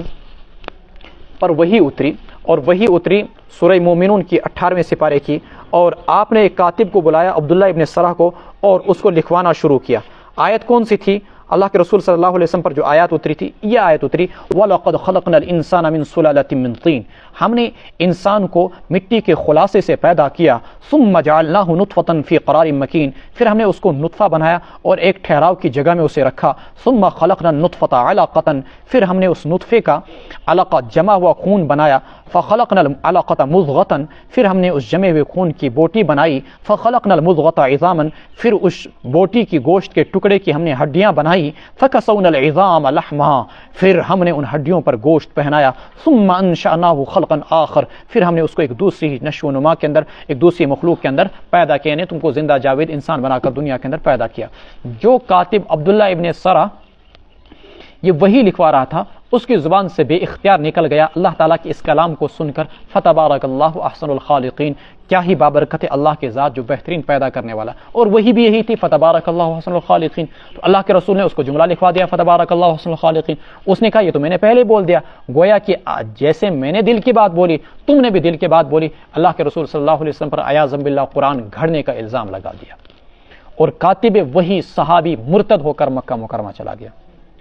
اللہ کے رسول صلی اللہ علیہ وسلم نے جس وقت مکہ کے فتح کرنے کا اعلان، جب مکہ فتح ہوا تو جن 15 لوگوں کو معافی نہیں ملی تھی ان میں سے یہ بھی تھا، اور حکم یہ دیا گیا تھا کہ اگر یہ خانہ کعبہ کے غلاف اور پردے کے پیچھے ملے وہاں پر بھی ان کو قتل کر دیا جائے، لیکن حضرت عثمان غنی کے رضائی بھائی تھے تو انہوں نے ان کو اس وقت پناہ دے دی۔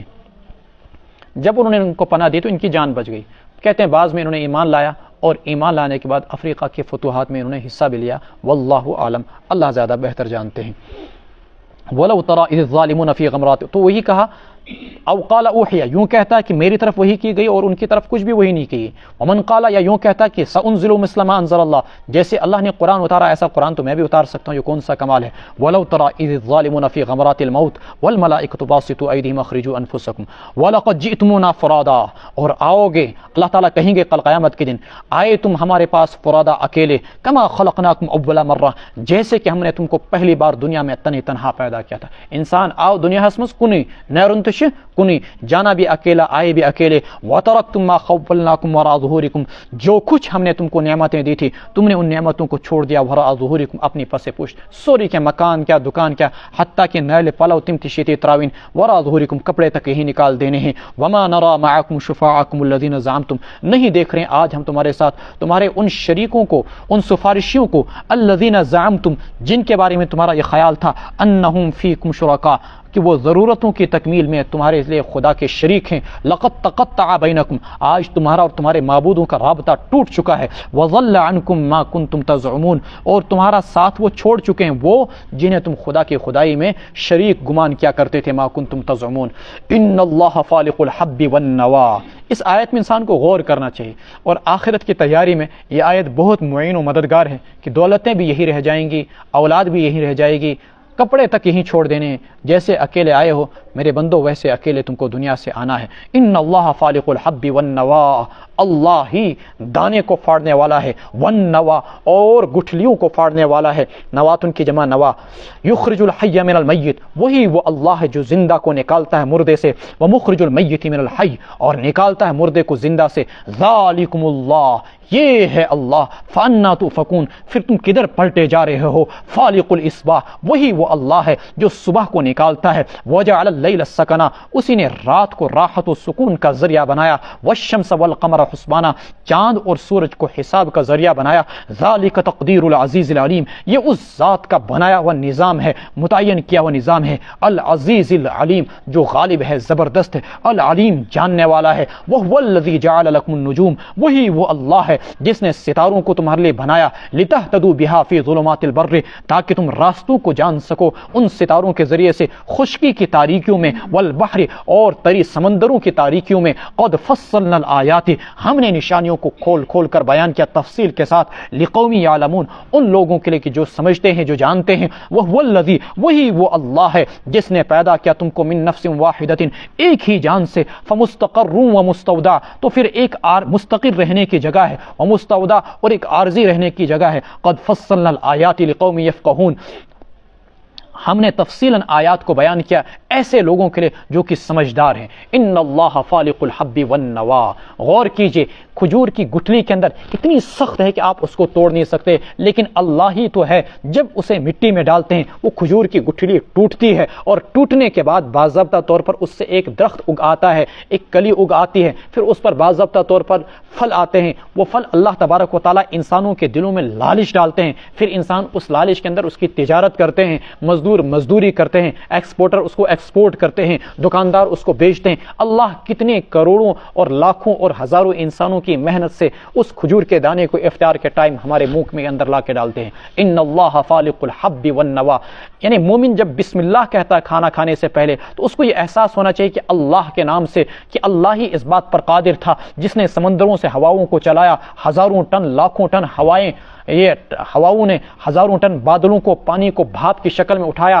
اور پھر اللہ تعالیٰ نے ہواؤں کو اس بات پر لگا دیا کہ وہ ان بادلوں کو اور اس بھاپ کو لاتے ہیں یہاں، پھر یہاں اللہ ان بادلوں کو برساتے ہیں، پھر زمین سے فصل کو اگاتے ہیں، اور پھر ہم لوگ کھاتے ہیں۔ بسم اللہ، یہ سارا نظام چلانے والا اللہ ہے۔ یخرج الحی من المیت، وہی تو وہ اللہ ہے جو نکالتا ہے زندے کو مردے سے۔ مردہ زمین سے اللہ تعالیٰ پورے بہار کے آتے، بہار آ چکی ہے، دیکھیں زمین سے سبزہ کیسے اگتا ہے، ومخرج المیت من الحی، اور پھر اکتوبر کا مہینہ آئے گا ساری کے ساری زمین جو ہے دوبارہ مردہ ہو جائے گی، ومخرج المیت من الحی، ذالکم اللہ فانا تؤفکون، یہ سارا نظام چلانے والا اللہ۔ پوری کائنات تاریک ہو گئی، اللہ ہی ہے جو کائنات کو صبح روشن کرتا ہے، فالق الاصباح، فالق پھاڑتا ہے رات کی تاریکی کو اور صبح کی روشنی کو اس میں سے باہر نکالتا ہے۔ وہی وہ اللہ ہے جس نے رات کو راحت و سکون کا ذریعہ بنایا، پوری کائنات ایک ساتھ سو جائے، اشی چاہن دوپہرس باچا شنگناوین ہیکنچا شنگنائیت، لیکن اللہ نے ایسا نظام بنایا، ایسی تاریکی کہ ساری کائنات ایک ساتھ سو گئی۔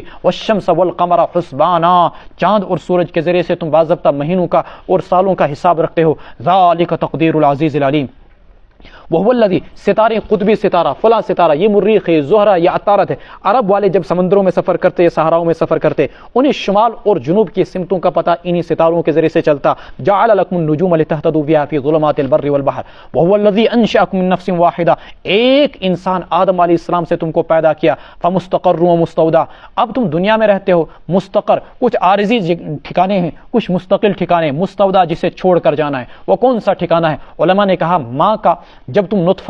نطفے کی شکل میں باپ کے صلب میں تھے تو مستودع وہ ایک عارضی ٹھکانہ تھا، پھر تم ماں کے کوکھ میں آئے، شکم میں آئے، ایک عارضی ٹھکانہ تھا، پھر تم دنیا میں آئے، یہ بھی ایک عارضی ٹھکانہ ہے، پھر قبر میں جاؤ گے، یہ بھی عارضی ٹھکانہ ہوگا۔ اصل ٹھکانہ مستقل کون سا ہے؟ یا تو جنت یا جہنم، فمستقر وہی مستقر رہنے کی جگہ ہے، وہ مستودع باقی سب کے سب عارضی ٹھکانے ہیں۔ سورن دہن یہ تھے پسوری یہ تھی تراؤنت نیرون، وہو الذی انزل من السماء، وہی وہ اللہ ہے جس نے اتارا آسمان سے پانی کو، فاخرجنا به نبات کل شیء، پھر ہم نے ہر چیز کے پودے اسی پانی کے ذریعے سے نکالے، وجعلنا من الماء كل شيء حي، کائنات کے اندر جس بھی چیز کو اللہ تعالیٰ نے حیات بخشی، وہ درخت ہوں یا انسان ہوں یا حیوانات ہوں، سب کے اندر جو عنصر بنیادی ہے وہ کون سا ہے؟ پانی۔ مٹی، آگ، ہوا وہ بھی الگ سی چیزیں ہیں۔ فاخرجنا به نبات كل شيء فاخرجنا منه خضرا نخرج منه حبا متراكبا، پھر ہم نکالتے ہیں اس سے خضرا، نخرج ہری ٹہنیاں، نخرج منه، پھر ان ہری ٹہنیوں سے کیا نکالتے ہیں ہم؟ حبا متراكبا، چڑھے ہوئے ایک دوسرے پر دانے، چڑھے ہوئے پھل ایک دوسرے پر۔ ومن النخل من طلعها، اور کیا ترجمہ کیا اس کا؟ اچھا نہ حبا متراکبہ،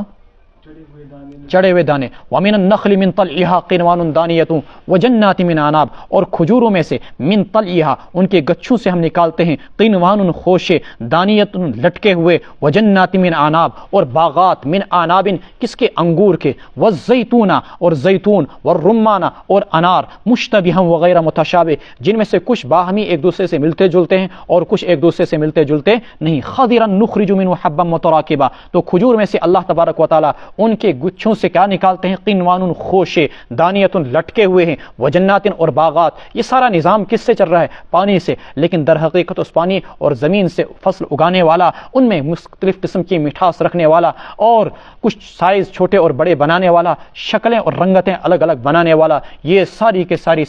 نظام کائنات چلانے والا اللہ تبارک و تعالی ہے وجنات من عناب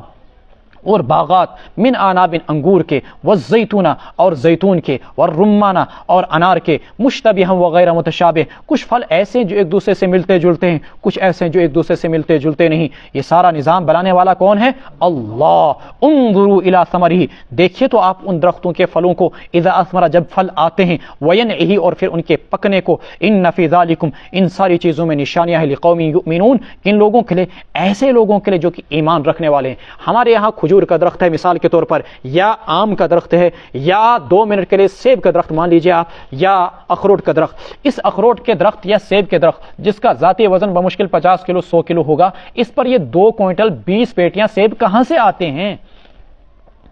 اس نظام کو چلانے والا کون ہے اللہ تبارک و تعالی اور لایا کہاں سے سارا نظام پانی کے ذریعے سے پھر اس سیب کے پھل کے اندر مٹھاس بنانے والا کون اللہ ہر چیز کے لیے مٹیریل ہوتا ہے یہ مٹیریل سے بنا یہ مٹیریل سے بنا لیکن اللہ تبارک و تعالی نے اس سیب کو بنایا تو اس کا مٹیریل کیا ہے آپ کہیں گے پانی ہے ٹھیک ہے لیکن پانی کے سوا جو چیزیں وجود میں آئیں وہ کس سے بنی یہ سارا کا سارا نظام بنانے والا اللہ کی ذات ہے وجعلوا للہ شرکاء الجن اور ان لوگوں نے اللہ تبارک و تعالی کا شریک بنایا جنوں کو وخلقهم حالانکہ اللہ ہی نے ان کو پیدا کیا وخرقوا له بنینا اور انہوں نے تہمت تراشی کی اللہ کے لیے بیٹوں کی تہمت تراشی اللہ تبارک و تعالی کے لیے بیٹوں کی وبنات اور بیٹیوں کی بغیر علم بغیر کسی علم کے سبحانہ اللہ کی ذات پاک ہے وتعالی بلند و بالا ہے ان کی ان باتوں سے جنہیں وہ کہتے ہیں عما یصفون جو باتیں وہ کہتے ہیں یعنی یہ سارا نظام جو آپ نے اوپر سے نیچے تک دیکھا فالق الحب والنوا سے دانے کو پھوڑنے سے لے کر گٹھلیوں کو پھاڑنے تک اور دن اور رات کا نظام چلانے تک چاند اور سورج کا سسٹم چلانے تک انسان کی تخلیق تک اور کائنات کی تاریکیوں ظلمتوں بر و بحر تک اور پھر درختوں کے اندر پھلوں پھولوں کو اگانے تک یہ سارا نظام بنانے والا اللہ تو تم لوگوں کو کیا ہو گیا کہ تم اللہ کے ساتھ کبھی جنوں کو شریک ٹھہراتے ہو کبھی اللہ کے لیے فرشتوں کو بیٹیاں بناتے ہو اور کبھی فلاں کو سبحانہ و تعالی ما یصفون کفار مکہ میں سے اور اہل عرب میں سے کچھ لوگ ایسے تھے جن کے ہاں شرک کی بڑی عجیب و غریب قسمیں تھی اعاذم باللہ ابلیس کو خدا تعالیٰ کا شریک کہتے تھے پھر کہتے تھے خالق خیر تو اللہ تعالیٰ ہے اور خالق شر جو ہے بری بری چیزیں بنانے والا وہ ابلیس ہے جنات کو پیدا کس نے کیا کہتے تھے ابلیس نے اور اچھا ان سانپوں کو کس نے پیدا کیا کہا ان کو بھی جن نے پیدا کیا ان کو بھی ابلیس نے پیدا کیا اور فلاں بری بری مخلوق کو کس نے پیدا کیا کہا ان کو ابلیس نے پیدا کیا اچھی اچھی چیزوں کو کس نے پیدا کیا کہا ان کو اللہ نے پیدا کیا اللہ تبارک و تعالیٰ فرماتے ہیں سارا کا سارا نظام بنانے والا میں تو اس ابلیس کو تم نے کہاں سے خدا کا شریک ٹھہرا دیا وجعلوا للہ شرکاء الجن کا مطلب یہی ہے وخلقهم اللہ ہی نے ان جنوں کو بھی پیدا کیا وخرقوا له اور یہ اللہ کے لیے گھڑتے ہیں بیٹے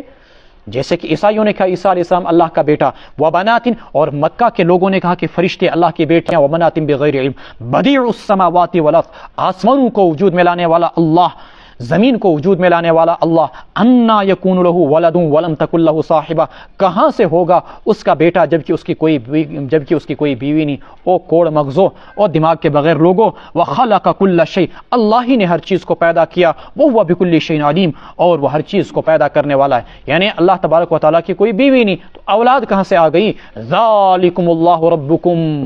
وہی خدا تمہارا پروردگار ہے ربکم تمہارا پروردگار ہے لا الہ الا ہو نہیں کوئی معبود بس وہی خالق کل شیء ہر چیز کو پیدا کرنے والا وہی فاعبدوہ اسی کی بندگی کرو وہو علی کل شیء وکیل وہی ہر چیز کا کارساز ہے لا تدرکہ الابصار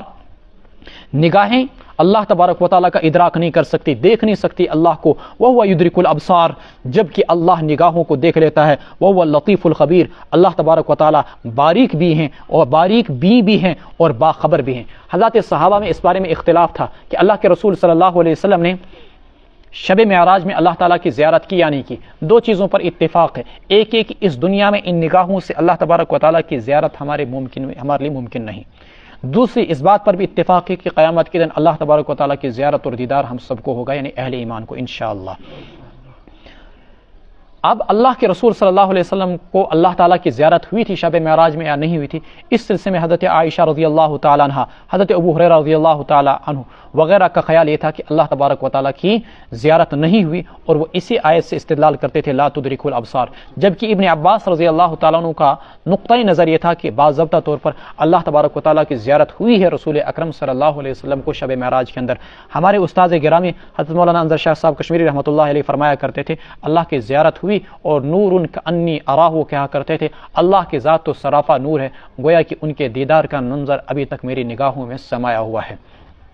وہ یدرک الابصار وہ اللطیف الخبیر، وہ باریک بھی ہے اور باخبر بھی ہے. قد جاءکم بصائر من ربکم، تمہارے پاس عبرت کی دلیلیں آئیں تمہارے رب کی جانب سے. فمن ابصر فلنفسی، جو شخص عبرت اور بصیرت حاصل کرے فائدہ اپنی ذات کو. جو ان عبرت کی دلیلوں پر آنکھیں موند کر رکھے، اندھا بنا رہے. ومن عمی، جو اندھا بنا رہے. فعلیہا، تو اس کا وبال بھی اسی پر ہوگا. وما انا علیکم بحفیظ، میں تم پر کوئی ذمہ دار بنا کر نہیں بھیجا گیا ہوں. وَكَذَلِكَ نُصَرِّفُ الْآيَاتِ وَلِيَقُولُوا دَرَسْتَ وَلِنُبَيِّنَهُ لِقَوْمٍ يَعْلَمُونَ، اور اسی طریقے سے ہم دلائل کو مختلف پہلوؤں سے بیان کرتے ہیں. وَلِيَقُولُوا، اور تاکہ یہ کہیں انجام یہ ہوگا درست تو نے کسی سے پڑھا ہے. وَلِنُبَيِّنَهُ، اور تاکہ ہم خوب کھول کر بیان کریں. لِقَوْمٍ يَعْلَمُونَ، بات سمجھ لوگوں کے لیے. لقوم یعلمون، سمجھدار لوگوں کے لیے، جاننے والوں کے لیے. یعنی رسول اللہ صلی اللہ علیہ وسلم نے جب قرآن پڑھ کر سنایا تو اس پر ایک الزام آپ علیہ السلام پر یہ بھی لگا کہ درست آپ کسی سے پڑھتے ہو، حالانکہ نہ آپ نے کوئی سکول، نہ کوئی کالج، نہ کوئی یونیورسٹی، نہ آپ نے ملک شام کا کوئی سفر کیا، نہ آپ کبھی مدینہ گئے، نہ کہیں، تو پھر پڑھا کس کے پاس؟ مکہ میں تو سب کے سب لوگ ان پڑھ تھے. ٹوٹل رسول اللہ صلی اللہ علیہ وسلم کے زمانے میں مکہ میں جو پڑھے لکھے لوگ تھے ان کی تعداد بمشکل 17 تک پہنچتی ہے. اتبع ما اوحی الیک من ربک، آپ پیروی کیجئے اس وحی کی جو آپ کی طرف کی جائے آپ کے رب کی جانب سے. لا الہ الا ہو، نہیں کوئی معبود مگر اللہ ہی. وَأَعْرِضْ عَنِ الْمُشْرِكِينَ، اور آپ اعراض کیجئے مشرکوں سے. وَلَوْ شَاءَ اللَّهُ مَا أَشْرَكُوا، اگر اللہ چاہتا تو یہ لوگ شرک نہ کرتے. وَمَا جَعَلْنَاكَ عَلَيْهِمْ حَفِيظًا، ہم نے آپ کو ان پر کوئی نگراں بنا کر نہیں بھیجا. وَمَا أَنْتَ عَلَيْهِمْ بِوَكِيلٍ، اور نہیں آپ ان کے لیے داروغہ ہیں. اللہ کے رسول صلی اللہ علیہ وسلم کے پاس مشرکین حاضر ہوئے کہ آپ چاہتے کیا ہیں؟ اگر آپ چاہتے ہیں تو ہم عرب کا سب سے بڑا مالدار شخص آپ کو بنا دیں، ساری دولت لا کر آپ کے قدموں میں سمیٹ دیں. اگر آپ بادشاہ بننا چاہتے ہیں تو چلے ہم آپ کو عرب کا بادشاہ تسلیم کر لیتے ہیں، بس ہمارے معبودوں کو کچھ برا بلا نہ کہا جائے. اگر آپ چاہتے ہیں کہ عرب کی سب سے حسین و جمیل لڑکی سے آپ کا نکاح کر دیا جائے، ہم اس کے لیے بھی حاضر ہیں. عرب کی حسین و جمیل عورتوں کو آپ کے نکاح میں لا کر پیش کر دیں گے، بس ہمارے معبودوں کو برا بلا نہ کہا جائے. اور یہی بات اس وقت بھی کہی تھی جب ابو طالب کے پاس وہ پیش ہوئے تھے کہ ہمارے معبودوں کو برا بلا نہ کہا جائے. معبودوں کو برا بلا تو ویسے بھی اللہ کے رسول صلی اللہ علیہ وسلم نہیں کہا کرتے تھے، لیکن جو قرآن میں کہا گیا تھا 17ویں سپارے کے آخر کے اندر ان الذین تدعون من دون اللہ لن یخلقوا ذبابا، یہ ایک مکھی کو بھی پیدا نہیں کر سکتے. ولا اجتمعوا له، اگر اکٹھے ہو جائیں. وإن يسلبهم الذباب شيئا لا يستنقذوا منه، اگر مکھی ان سے کوئی چیز، ان کے معبودوں سے کوئی چیز چھین لے تو یہ اس سے بچا نہیں سکتے. یہ چیز ان کو بڑی بری لگ جاتی تھی اس قسم کی باتیں، تو کہنے لگے ہمارے معبودوں کو گالیاں نہ دی جائیں. اس پر اللہ کے رسول صلی اللہ علیہ وسلم نے کہا اللہ کی طرف سے جو وحی مجھے آئے گی مجھے تو وہ پہنچانا ہے، میں تمہاری ان باتوں کی وجہ سے رک نہیں سکتا ہوں. بات وہی آئی، ایک لا الہ الا اللہ کہہ دو، پورے عرب پر تمہاری حکومت قائم ہو جائے گی، دنیا پر تمہاری حکومت قائم ہو جائے گی. کہا لا الہ الا اللہ نہیں کہہ سکتے. اللہ تعالیٰ کی طرف سے باضابطہ طور پر حکم آیا، صرف مسلمانوں کو ہی نہیں، صحابہ کو ہی نہیں، اللہ کے رسول کو ہی نہیں، قیامت تک آنے والے سارے لوگوں کے لیے مسلمانوں کو ہی حکم آیا، امت محمدیہ کو، کہ معبودان باطلہ وہ خواہ کسی بھی مذہب کے ہوں ان کو برا بلا نہ کہو، چونکہ اس کا رزلٹ یہ نکلے گا تم ان کے معبودوں کو برا بلا کہو گے تو رزلٹ یہ نکلے گا وہ بھی تمہارے معبود یعنی اللہ کو، رسول کو اور قرآن کو گالیاں دیں گے. وَلَا تَسُبُّوا الَّذِينَ يَدْعُونَ مِن دُونِ اللَّهِ، نہ آپ برا بھلا کہیں ان لوگوں کو جنہیں وہ پکارتے ہیں اللہ کو چھوڑ کر. فَيَسُبُّوا اللَّهَ عَدْوًا بِغَيْرِ علم، تو وہ اللہ تبارک و تعالیٰ کو بھی نادانی کے اندر بغیر علم میں کہ زیادتی کرتے ہوئے برا بھلا کہیں گے. یہاں سے مفسرین نے، فقہا نے ایک مسئلہ مستنبط کیا، سد ذریعہ. کوئی کام اگر بذات خود جائز ہے لیکن اس جائز کام کے ذریعے سے اگر کسی ناجائز کام کو تقویت پہنچ رہی ہے تو اس صورت میں وہ جائز کام بھی ناجائز ہو جائے گا. اس کو بولتے ہیں سدن للذریعہ. کوئی کام بذات خود جائز ہے لیکن وہ ذریعہ بن رہا ہے کسی ناجائز کام کا, تو اس صورت میں وہ جائز کام بھی اس ناجائز کام کے ذریعہ بننے کی وجہ سے ناجائز ہو جائے گا. سدن للذریعہ اس کو فقہا کہتے ہیں. کذالک زینا لکل امۃ عملہم, اسی چونکہ یہاں پر اللہ تبارک و تعالیٰ کے یہ جو معبودان کے جو شریک ٹھہراتے تھے یہ لوگ, یا جو معبودان باطلہ ہوا کرتے تھے, اگر ان کو برا بلا کہا جاتا, اور برا بلا کہنا جائز تھا, لیکن اس کا نتیجہ یہ نکلتا کہ وہ کنہیں برا بلا کہتے, اللہ کو برا بلا کہتے, اس لیے ان کے برا بلا کہنے کو بھی منع کر دیا گیا. کذالک زینا لکل امۃ عملہم, اسی طریقے سے ہم نے مزین کیا ہر قوم کے لیے ان کے اعمال کو, اعمالہم ثم الی ربہم مرجعہم, پھر ان سب کو واپسی اپنے رب کے پاس ہوگی, فینبہم, اللہ بتلا دے گا انہیں جو کچھ وہ کیا کرتے تھے, بما کانوا یعملون, واقسموا باللہ جہد ایمانہم, ان نے قسمیں کھائیں اللہ کی زور لگا کر, جہد ایمانہم, لئن جاءتہم آیۃ لیؤمنن بہا, اگر ان کے پاس کوئی معجزہ آپ لے آئیں, لیؤمنن بہا, وہ ضرور بھی ضرور ایمان لے آئیں گے. قل انما الآیات عند اللہ, آپ کہہ دیجئے معجزات تو اللہ ہی کے دائرہ اختیار میں ہیں.